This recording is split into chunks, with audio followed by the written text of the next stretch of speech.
to. That's about all I can say, because I'm so hurt. I can't bring them back. I can't bring them back. That poor woman. Tonight, an agonized, tortured great-grandmother falls to pieces before our eyes. She talks about the horrific deaths of her two great-grandchildren, sobbing all the while. Their bodies found stuffed in luggage floating down a Florida canal last week. In an absolutely shocking twist, when cops identified these two months earlier, a case that had remained unsolved. Homicide cops found a decomposing body in a garbage dump about 30 miles away last August, and they believe it was Felica Brown. Felica is the mother of those two dead children. What sick monster would literally wipe out an entire family, possibly on two completely separate occasions, or three separate occasions? Cops say they now have their prime suspect. You're looking at him right there, 34-year-old Beauchamp, the dead mom's on-again, off-again boyfriend. Just hours ago, a judge ordered him held without bail. It turns out that that beautiful mom that you saw, of those beautiful children, well, she was going to be a witness against this guy, Clem Beauchamp.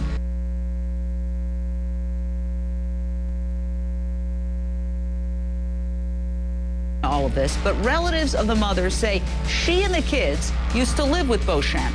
After she vanished last summer, the kids continued to live in his home. Are you following along? Well, I hope so, because it really doesn't make a lot of sense. Why? Why would those kids just stay there after their mother disappears?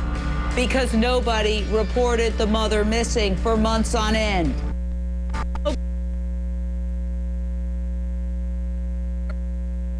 Here. Call me 1-877-586-7297. Straight out to investigative reporter Michelle Sagona joining us via Skype. Michelle, dare we ask on this one, what is the very latest?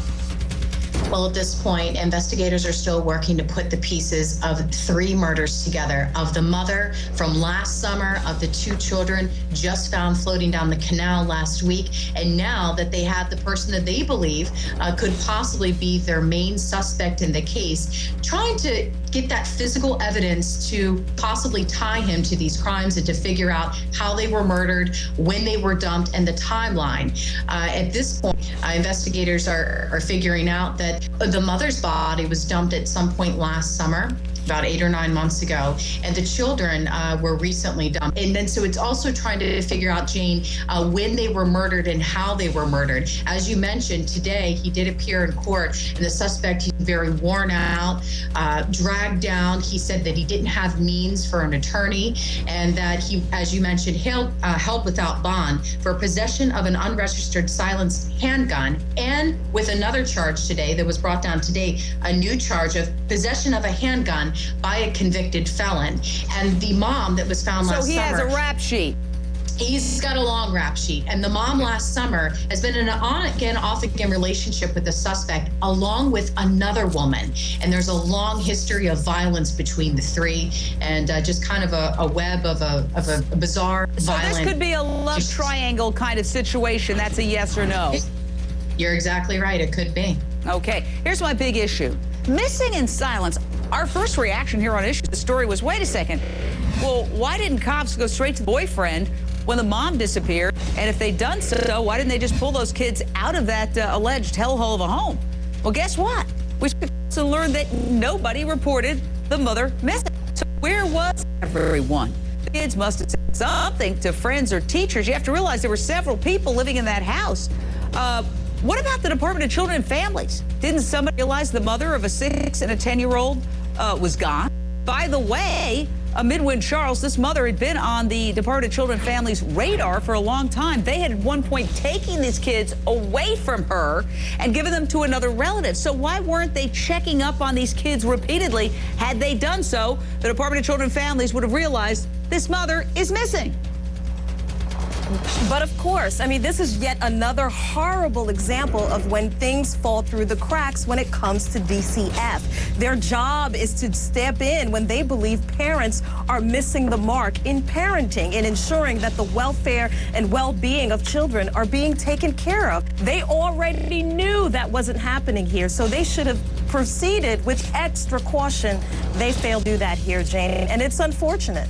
Yeah, I gotta say, have you noticed, if you've been watching this entire show, there's a theme here? In the last story, the parole department, the probation department failing. In this story, the Department of Children and Families, which we call DCF, failing. Okay, these government institutions that are using billions, well, millions and millions and millions and millions of taxpayer dollars are not doing their job. They're bloated bureaucracies, in my opinion, that need a complete overhaul. We've got to do something about these institutions because people are dying.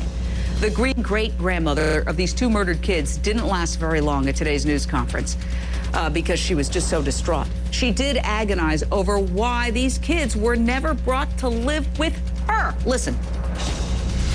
I've been living on it for 47 years. And my door has been open to any of my grandchildren, And I don't know who did this or what it's all about. I don't want to say. But if they didn't have nowhere to live, they could have came there. We know that nobody reported the mom missing, okay? We know that Department of Children and Families didn't go there to check up on these kids, which they had taken away from this mother at one point. But there was also other people living in the home, which we're going to get to. This other on-again, off-again girlfriend of Clem Beauchamp. And there were 3 kids with her, 2 of whom are the biological children of this Clem Beauchamp.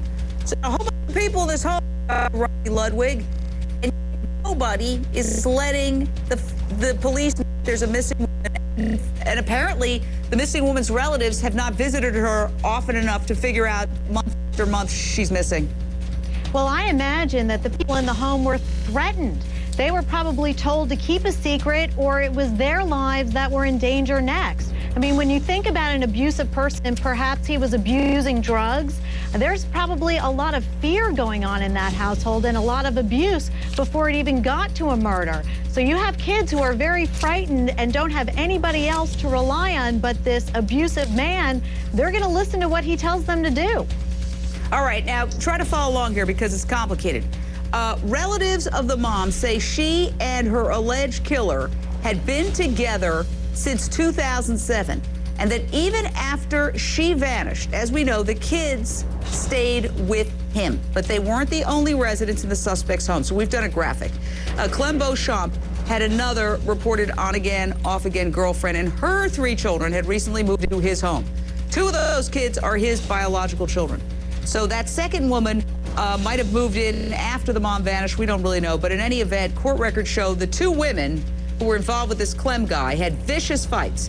The dead mom once accused this other woman, this female rival, of putting a knife to her throat and threatening to kill her. Cops say this other woman is not a suspect, although DCF investigators have reportedly called her a person of interest. We have no idea. What do you know here, Michelle Sagona? This is a can of worms, but I don't want to say that. It's a big mishmash. How about that? It is. And so DCF did speak out and say that Michelle, they considered her a person of interest. Police, however, are saying at this point, it's not really a route that they're looking down. Even if they are, it may not be something that they're telling us right now.